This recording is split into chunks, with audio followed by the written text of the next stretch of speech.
São Paulo. A crucificação de Jesus. Um dos eventos mais importantes da história e um dos maiores mistérios da ciência. Após 2000 anos, a causa exata da morte de Jesus é desconhecida. Nós conhecemos a história, mas não sabemos muito sobre a morte dele. Como Jesus morreu? Foi por asfixia? Resultado da tortura? Agora, um homem parte em busca de uma resposta. O que, por quê e como? Isso me intriga. Passo a passo, o patologista forense Michael Hunter recria o último dia de Jesus usando tecnologia de ponta. Tudo bem aí? Sim, tranquilo. Uma bateria de exames forenses. Imagine tentar respirar. E novas descobertas arqueológicas. Nós precisamos de uma evidência. Para finalmente desvendar o enigma da crucificação.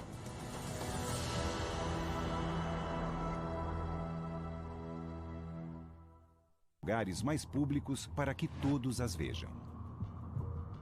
Ela é usada em criminosos e revolucionários.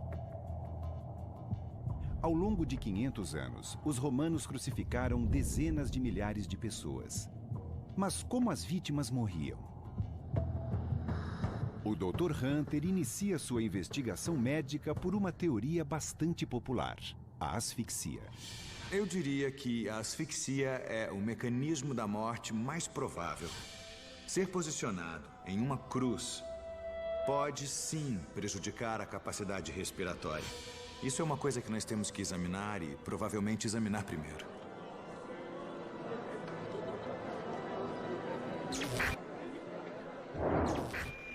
Michael Hunter viaja de Jerusalém para Batesville, no Mississippi.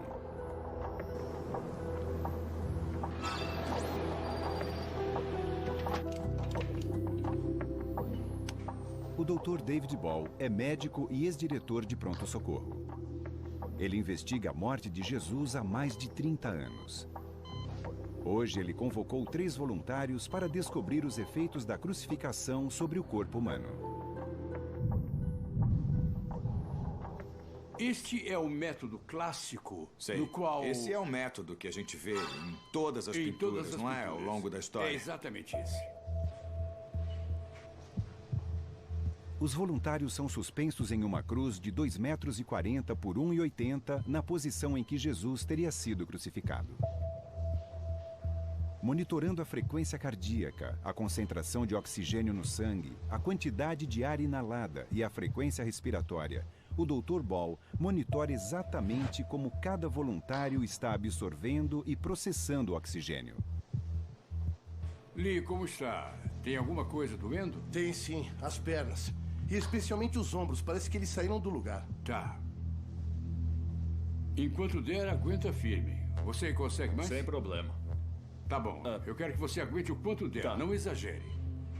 O equipamento de emergência está à mão caso algo dê errado. Tudo bem aí? Sim, tudo bem. Mas eu tô no limite. Tá bom. Onde dói? Nos braços e nas pernas. Os braços estão pesados. Certo. Ele tá sofrendo bastante. Há quanto tempo ele tá aí? Ele está aí há pouco mais de 5 minutos. Em minutos, o equipamento de monitoração revela que o sangue dos voluntários transporta cada vez menos oxigênio pelo corpo. Para compensar, o coração tem que bater mais rápido. O pulso dele está acelerando. E a saturação está caindo? Caiu. Estava em 98% e caiu para 91% depois de alguns minutos. A respiração subiu. A respiração acelerou bastante. 24, 25. Há quanto tempo ele tá aí? 5 5 minutos. minutos. Com o passar do tempo, os voluntários têm dificuldade para achar uma posição suportável na cruz. O pulso e a frequência respiratória mudam dramaticamente.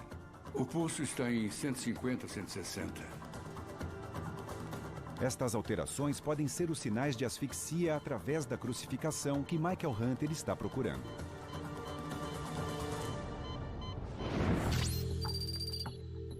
Na respiração normal, o movimento constante dos músculos peitorais e do diafragma suga o oxigênio para os pulmões e expele dióxido de carbono. Mas a posição estendida na cruz pode causar o cansaço dos músculos peitorais com o tempo, dificultando a inalação de ar. Uma hora, os pulmões começam a falhar. A respiração fica mais rasa. Menos oxigênio é inalado e menos dióxido de carbono é exalado. Como resultado, a quantidade de oxigênio no sangue cai e o dióxido de carbono aumenta. Depois o coração acelera para tentar circular mais oxigênio pelo corpo, mas não adianta nada. O sangue fica pobre em oxigênio e perigosamente saturado de dióxido de carbono. Finalmente, a falta de oxigênio afeta o cérebro. A morte é inevitável. Pronto. Tudo certo? Foi isso que os voluntários começaram a sentir? Nesse caso, o Dr. Hunter estaria bem mais perto de provar sua teoria de que Jesus morreu asfixiado. Qual foi a sensação para você? Foi que a respiração, ela não estava tão ruim. Foram as coxas. Sei. Cãibras, dor extrema. Mas você sentiu que estava perdendo ar ou foi mais... Não, a respiração. Foram mais os braços. Ele está suando, ele fez esforço, está cansado, está exausto, mas não está sem ar. Não há alargamento das narinas, ele não está respirando com dificuldade nem pela boca, ele está bem. Os voluntários chegam ao seu limite. O tempo médio é 8 minutos. A respiração não parece ter sido afetada após um período tão curto. Ainda assim, fazendo os cálculos, é possível determinar se e quando a morte resultaria da privação de oxigênio. Pelos estudos que fizemos e medindo o nível de oxigênio no sangue, podemos extrapolar e dizer que em algum momento mais para frente haveria alguma dificuldade. Então pode ser um componente, mas... Exato. Um componente que só faz diferença mais tarde no processo de crucificação. Bem depois no processo. Então, se esse é realmente o caso, nós temos que pensar em outros mecanismos. A asfixia está praticamente descartada. Totalmente descartada. Em Jerusalém, o patologista forense Michael Hunter está investigando como Jesus morreu. Experimentos sugerem que a asfixia por crucificação levaria de 18 a 24 horas.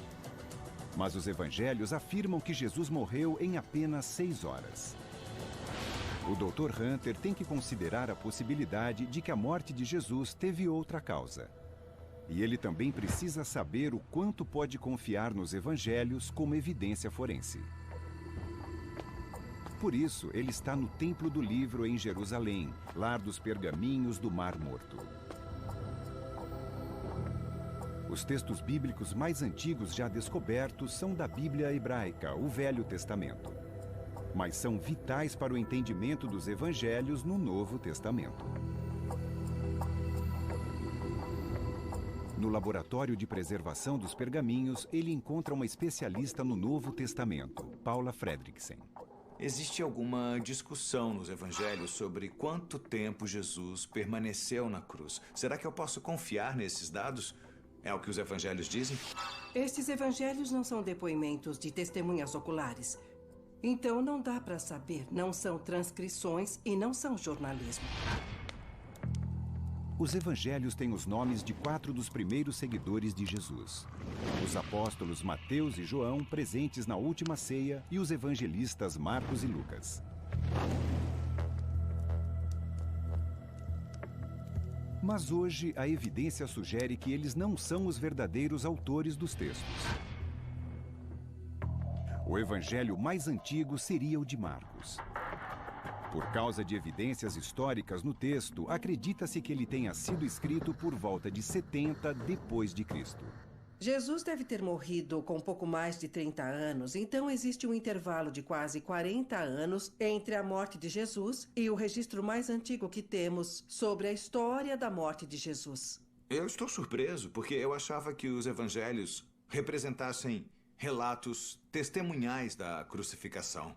É muito difícil encarar os evangelhos como a verdade absoluta. Não são relatos de testemunhas oculares. Por exemplo, o Evangelho de João diz que os romanos quebravam as pernas dos crucificados. Mas com Jesus, eles cravam uma lança em seu torso. A professora Fredriksen acredita que esta passagem do Evangelho foi tirada do Velho Testamento. Estes fragmentos são trechos de um pergaminho do profeta Zacarias. Está vendo essa letra grande, o Men? Aqui a letra M em hebraico. Podemos ver a letra T em hebraico. Temos um Bet, Davi. Nossa. E isso combina com o que aparece como uma frase completa na Bíblia hebraica. Zacarias foi um profeta judeu que viveu 600 anos antes de Jesus. Ele profetiza a chegada do Messias. E em uma passagem que descreve o sofrimento do Messias, Zacarias afirma que ele é transpassado. Traduzindo, ele diz que olharão para aquele a quem transpassaram. Transpassaram. Isso é muito parecido com o que nós lemos em João, quando Jesus é transpassado na cruz durante a crucificação. É exatamente isso, mas a profecia é centenas de anos mais antiga do que a morte de Jesus.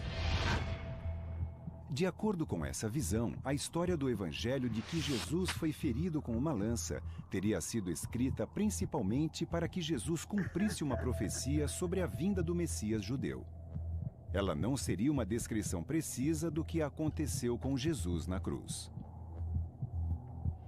A minha investigação, neste momento, está começando a encontrar alguns obstáculos. Sabe, inicialmente eu pensei em encarar o Evangelho como a verdade factual absoluta. Mas agora vai ser bem mais complicado, porque surgem novas alternativas que eu tenho que investigar. Hunter não pode presumir que os evangelhos sejam relatos factuais, mas contém muitos detalhes históricos. Ele pode usá-los, mas sabe que precisa de mais evidências para corroborar estas versões ao recriar passo a passo o último dia de Jesus. A investigação o traz até aqui, o Jardim de Getsemane, onde, de acordo com os evangelhos, Jesus esteve na noite anterior à sua morte. No Evangelho de Lucas, o Dr. Hunter encontra uma possível pista. Ele afirma que Jesus transpira em profusão e que seu suor é como sangue caindo no solo. Poderia esta passagem do Evangelho estar descrevendo um problema médico real? É uma possibilidade para o Dr. Hunter.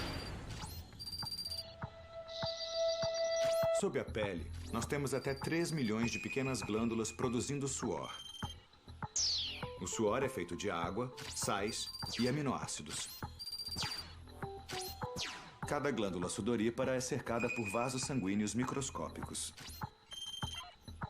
Quando sofremos estresse emocional, o fluxo sanguíneo nesses vasos aumenta. Em casos extremos, acredita-se que estes vasos podem se romper. Então, o sangue vaza para as glândulas sudoríparas e sobe até a superfície da pele. O resultado é que a pele parece estar transpirando sangue. É uma condição chamada hematidrose. A hematidrose acontece, mas é extremamente rara. Pode parecer muito preocupante, mas os casos não são associados à morte. Mas pode contribuir, porque ocorre a perda de suor e alguma perda de sangue, o que pode causar desidratação. Desidratação por perda de sangue e fluidos. Michael Hunter pode ter a primeira pista verdadeira em sua investigação sobre a morte de Jesus. É muito melhor.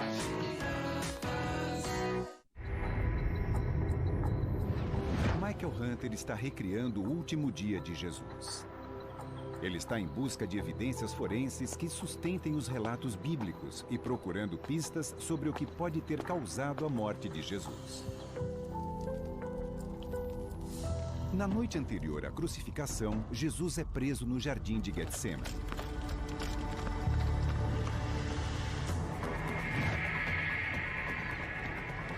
Um de seus discípulos, Judas Iscariotes, o identifica às autoridades com um beijo.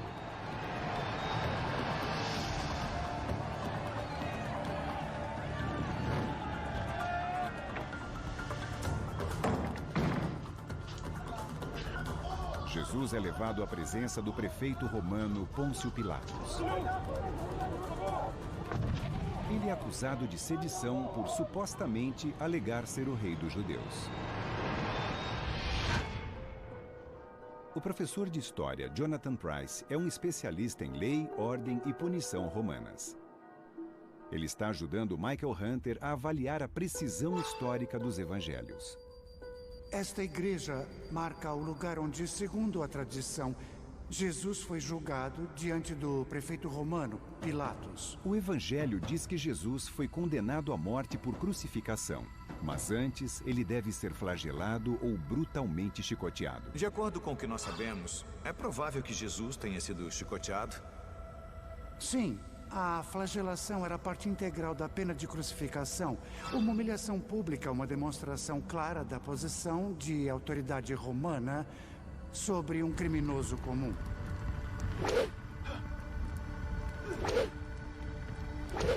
Os romanos têm um esquadrão apenas para crucificação. No açoitamento, eles usam uma arma chamada flagrum, um chicote de 9 tiras.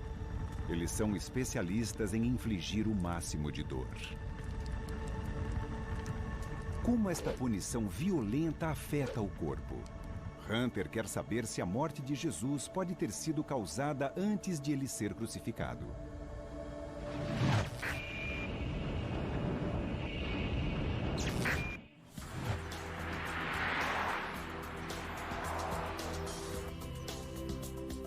Ele recorre à doutora Heather Walsh Heaney, uma antropóloga forense da Universidade de Gulf Coast, na Flórida. Ela é uma especialista no uso de animais mortos para estabelecer a causa da morte em humanos. Alguns animais possuem ossos, músculos, órgãos, tecido mole e pele similares aos humanos. Então, podem ser usados como substitutos em experimentos forenses. Eu já tive casos de relevância forense, nos quais objetos cortantes foram usados em seres humanos para brutalizá-los, para desmembrá-los, para cortar a cabeça, os membros, o que for. E eu reproduzi esse tipo de trauma. Então, este trabalho com exemplares é muito importante. Michael Hunter já consultou a doutora Walsh em outros casos forenses. Mas o sucesso deste experimento exige uma pesquisa histórica minuciosa sobre as armas usadas na flagelação. Como foi que você fez isso? Ele é baseado em obras acadêmicas dos romanos. O que temos aqui é um cabo bem grande. Esse cabo ajuda a aumentar a alavanca.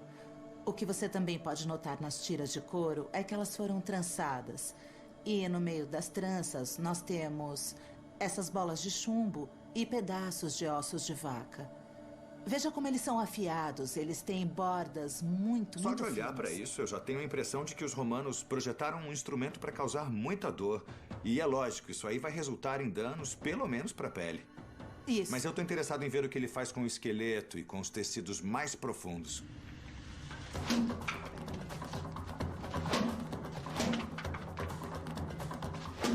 Não existem registros de quantas chicotadas os romanos aplicavam. Mas outras fontes antigas registram 40. Mais 3, Austin. Que danos 40 golpes causariam? Certo. Imediatamente, uma das coisas que eu noto é que não há sangue na superfície. Mas se fosse uma pessoa viva, estes ferimentos causariam um sangramento enorme. A outra coisa que vemos logo de cara são todas essas perfurações. Exato. Olha, vai ser bem interessante ver como é que a caixa torácica ficou desse lado. Então, o próximo passo é a autópsia. Isso. A pele tem lacerações profundas, mas a prioridade da equipe é analisar os danos internos. Michael Hunter já realizou milhares de autópsias humanas em busca da causa da morte. Agora, a autópsia de um animal pode lhe dar a pista que tanto procura.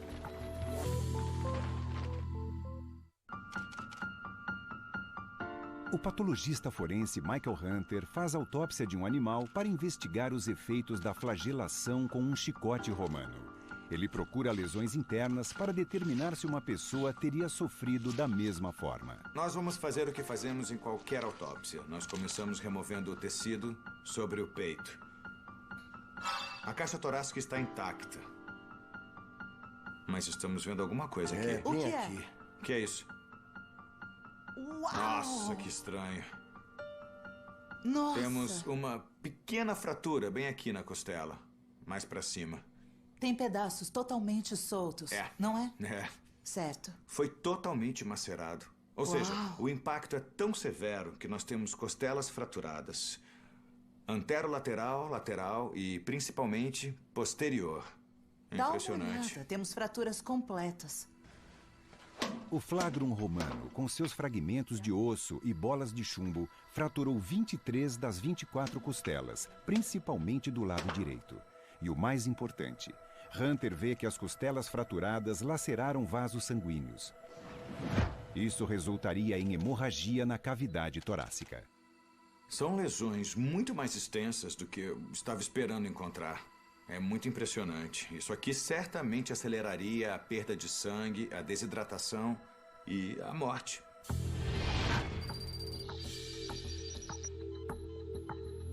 Se fosse um ser humano, as lascas de costela penetrariam a cavidade torácica e perfurariam os pulmões. Como resultado, o espaço ao redor dos pulmões seria preenchido por sangue e ar. Os pulmões não conseguiriam se expandir. Seria difícil respirar. O volume de sangue rico em oxigênio circulando pelo corpo cairia dramaticamente. Quando existe uma perda de 40%, há o risco de falência múltipla dos órgãos. Uma condição chamada choque hipovolêmico. O experimento revela a Hunter que a flagelação pode matar. Ele acredita que os romanos deviam saber exatamente quantas chicotadas administrar para que a vítima não morresse. Os romanos costumavam usar essa técnica para torturar e para machucar o indivíduo. Mas eu acho que eles não queriam matá-lo. Então eles deviam pegar mais leve com as vítimas, porque eles ainda queriam que a crucificação ocorresse. Hunter acredita que os romanos devem ter deixado Jesus à beira da morte. Agora ele deve estar desidratado após transpirar sangue e perder ainda mais sangue após a flagelação. Depois, de acordo com os evangelhos, os soldados zombam do suposto rei dos judeus com um manto e uma coroa de espinhos. Então, ele é conduzido ao local de execução além das muralhas da cidade. A rota tradicional é conhecida hoje como Via Dolorosa, o caminho do sofrimento. Ela vai da Igreja da Condenação, colina acima, até a Igreja do Santo Sepulcro. Em um dos evangelhos, o de João, Jesus é obrigado a carregar a própria cruz no trajeto de 800 metros.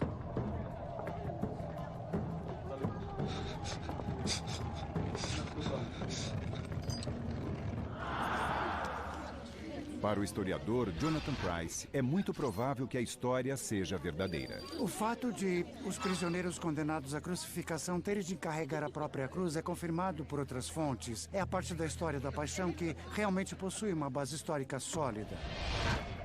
Mas Jesus teria carregado apenas a trave horizontal da cruz. Ele a carregou livremente ou acha que estaria amarrado à trave?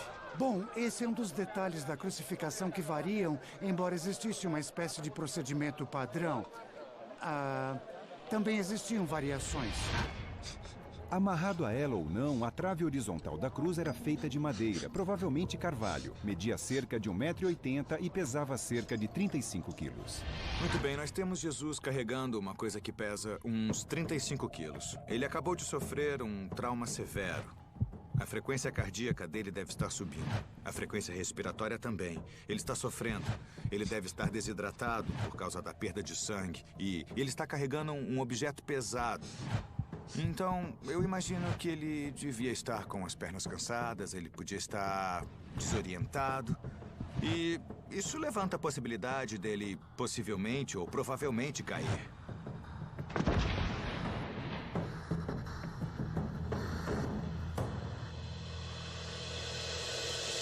O fato dele ter caído é muito plausível e realista. A tradição cristã registra 3 vezes. Na verdade, este é o lugar onde ele teria caído pela última vez. E eu imagino que essa queda não tenha sido uma queda interrompida, em que ele usou as mãos para reduzir o impacto. Ele pode ter sofrido lesões faciais e lesões adicionais no peito.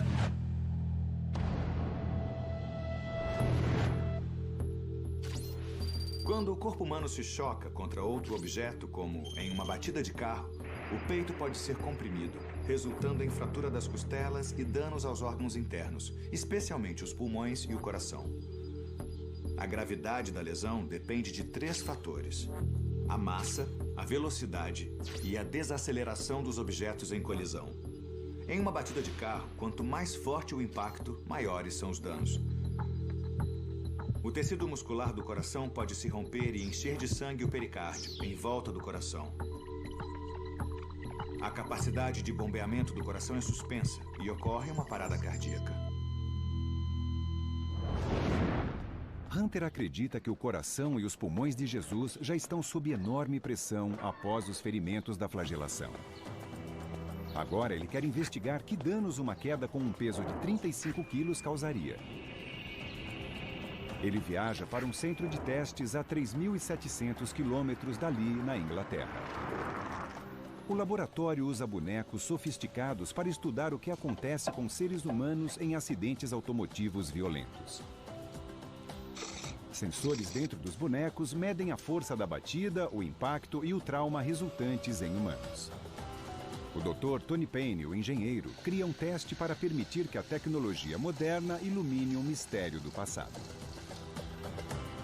Eu estou medindo a distância, deve ser bem aqui. Isso deve dar uma velocidade de impacto de uns 3,5, 4 metros por segundo. Agora ele está inclinado. Sem dúvida, desta posição, ele vai ser puxado para frente. Ele vai cair para frente, não é?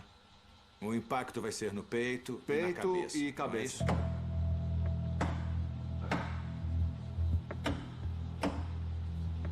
Testando.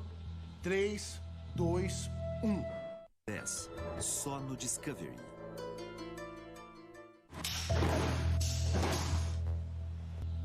O Dr. Michael Hunter está investigando a morte de Jesus. Parece que ele sofreu um impacto forte no peito. Na tradição cristã, Jesus cai 3 vezes com a cruz. Para avaliar o impacto destas quedas, o Dr. Hunter está em um laboratório de testes de impacto na Inglaterra. Com as mãos atadas à trave, o boneco cai aproximadamente da mesma altura e ângulo de Jesus e carregando o mesmo peso. Ele chega aqui, cá. Qual será o dano? A primeira coisa a ser avaliada é o impacto no crânio. Essa é a aceleração da cabeça, medida pelo acelerômetro. A gente tem um pouco menos de 350 Gs, e isso é considerável. A possibilidade de fratura craniana começa em cerca de 220, então, sem dúvida, estamos na área de um traumatismo craniano ou então concussão. Em seguida, Michael Hunter deve avaliar os danos à parede torácica e à caixa torácica. Embora esta não seja uma lesão peitoral grave, sem dúvida nenhuma, este nível de impacto causaria 1 ou 2 costelas fraturadas. É um golpe no peito bastante considerável. Se repetirmos a queda diversas vezes, as consequências gerais podem ser bem piores. O boneco atinge o solo a cerca de 16 km por hora, o bastante para causar fraturas nas costelas. Jesus já podia estar com costelas quebradas após a flagelação. O Dr. Hunter acredita que cair várias vezes com a trave horizontal da cruz aumenta consideravelmente o risco de danos graves aos órgãos. Digamos que um indivíduo já tivesse sofrido danos consideráveis no peito. Eu imagino que eles piorariam bastante com o passar do tempo. Sem dúvida, as lesões se acumulariam uma por cima da outra. Ou seja, perda de sangue e possível hipovolemia podem ter contribuído para a aceleração da morte, mesmo antes da crucificação em si. Certamente. As quedas com a cruz podem ter contribuído para a morte de Jesus. Mas, segundo o Dr. Hunter, as lesões observadas indicam que os romanos não amarraram Jesus à trave, como alguns acreditam. Esta é uma descoberta histórica potencialmente significativa. Isso me faz pensar que amarrar alguém com uma corda enquanto ele carrega uma trave como esta e sofre lesões repetidas na cabeça não era provável. O objetivo principal dos romanos era colocar o indivíduo na cruz. O Dr. Hunter está desvendando o mistério da morte de Jesus. E o que acontece no caminho até a cruz é fundamental.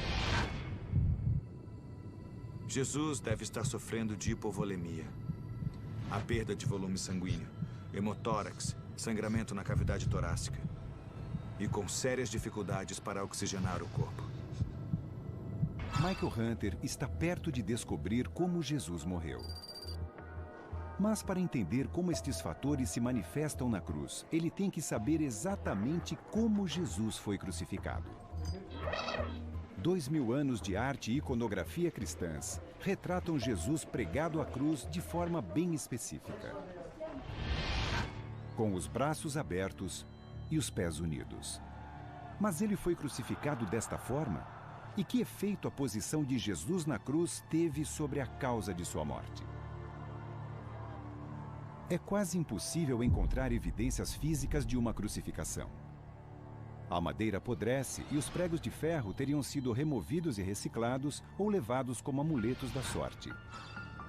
Mas Michael Hunter está na Universidade de Tel Aviv, em Israel. Aqui, o professor de antropologia forense Israel Hershkovitz fez uma descoberta notável. Seus segredos ficam aqui, é? É um dos momentos mais dramáticos. Aqui temos o osso do calcanhar. É um osso do calcanhar com um prego de crucificação atravessado.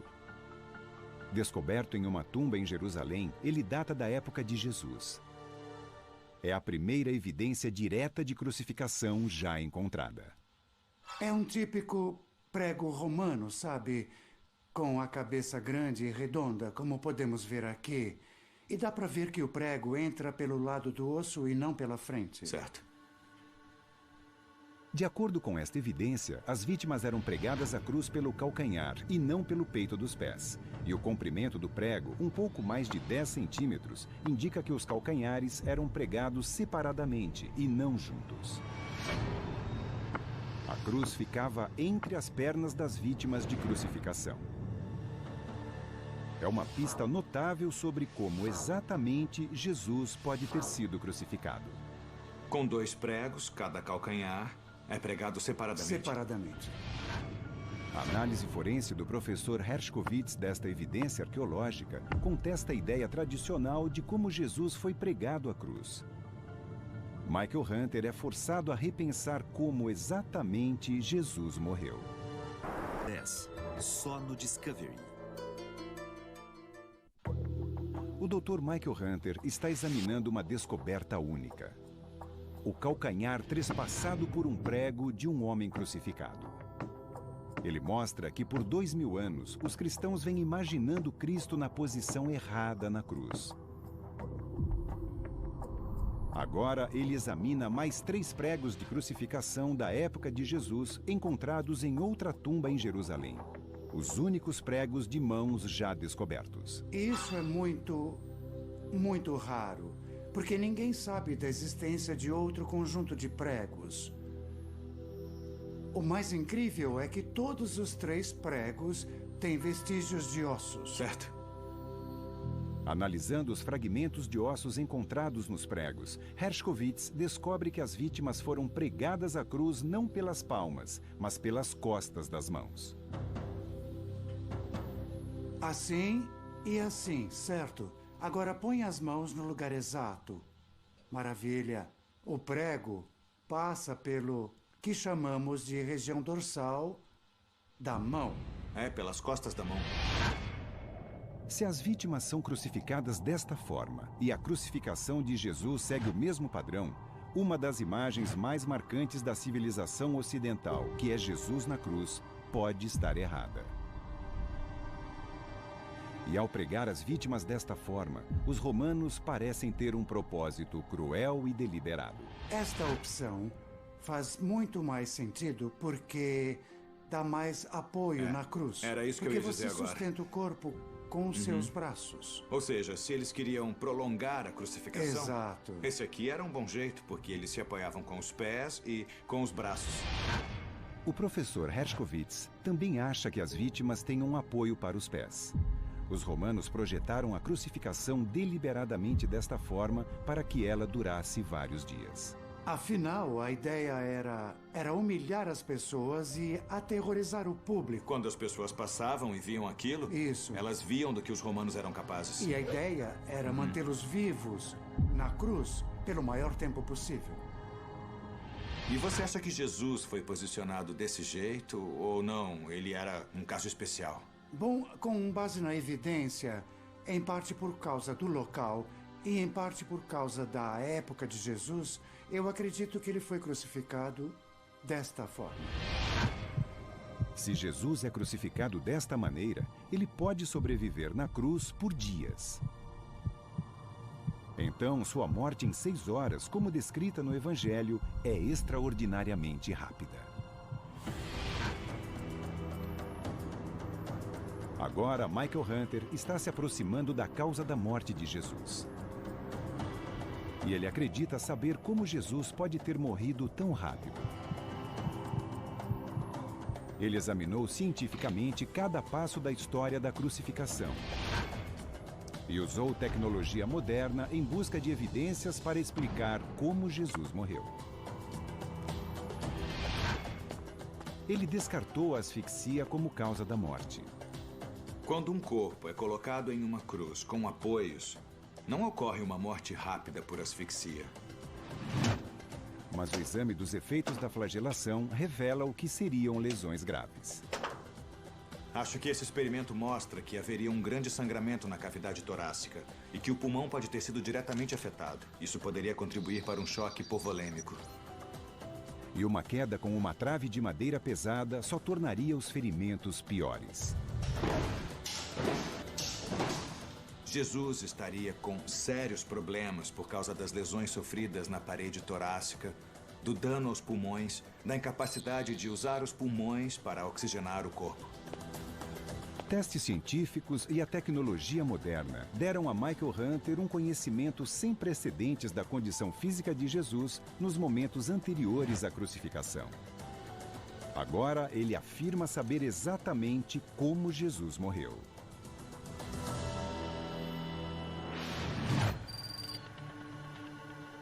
Eu acredito que Jesus está desidratado devido à transpiração excessiva, sangramento externo e falta de ingestão de fluidos. Ele deve estar com uma hemorragia no peito devido às costelas quebradas. Seus órgãos internos também podem ter se rompido e estar sangrando. Com os pulmões funcionando parcialmente, ele tem dificuldade para respirar e para circular o sangue e o oxigênio pelo corpo. Depois de perder 20% do sangue, ele começa a entrar em hipovolemia. Seus órgãos, seu coração e seu cérebro precisam de mais sangue e oxigênio. O choque hipovolêmico, resultando em falência respiratória e parada cardíaca, explica como Jesus pode ter morrido depois de 6 horas na cruz.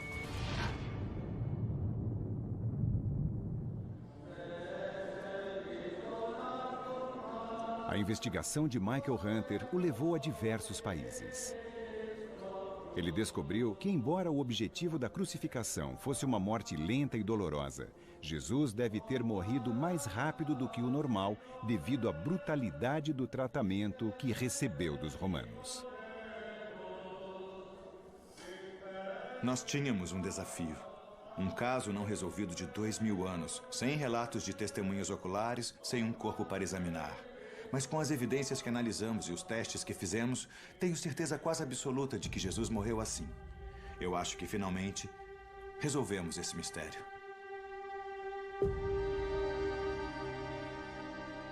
Versão brasileira, Vox Mundi.